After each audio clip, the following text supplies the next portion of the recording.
Homeward Bound, May 8. Pray like Jacob.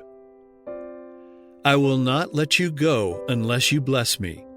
Genesis 32, verse 26. The season of distress and anguish before us will require a faith that can endure weariness, delay, and hunger, a faith that will not faint, though severely tried. The period of probation is granted to all to prepare for that time. Jacob prevailed because he was persevering and determined. His victory is an evidence of the power of importunate prayer. All who will lay hold of God's promises as he did, and be as earnest and persevering as he was, will succeed as he succeeded. Those who are unwilling to deny self, to agonize before God, to pray long and earnestly for his blessing, will not obtain it. Wrestling with God, how few know what it is.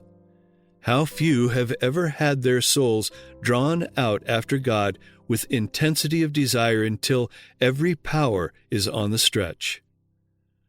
When waves of despair which no language can express sweep over the suppliant, how few cling with unyielding faith to the promises of God.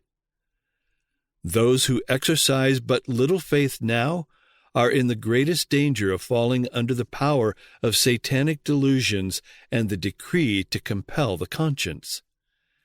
And even if they endure the test, they will be plunged into deeper distress and anguish in the time of trouble because they have never made it a habit to trust in God. The lessons of faith which they have neglected, they will be forced to learn under a terrible pressure of discouragement. We should now acquaint ourselves with God by proving his promises. Angels record every prayer that is earnest and sincere.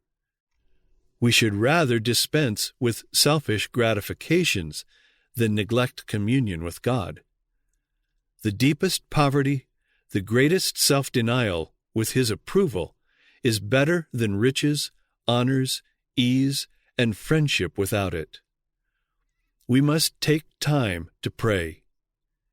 If we allow our minds to be absorbed by worldly interests, the Lord may give us time by removing from us our idols of gold, of houses, or of fertile lands. The young would not be seduced into sin if they would refuse to enter any path save that upon which they could ask God's blessing.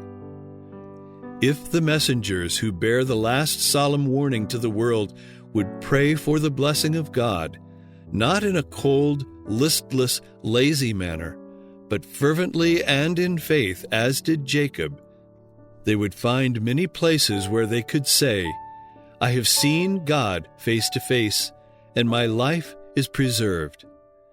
They would be accounted of heaven as princes, having power to prevail with God and with men. The Great Controversy, pages 621 and 622.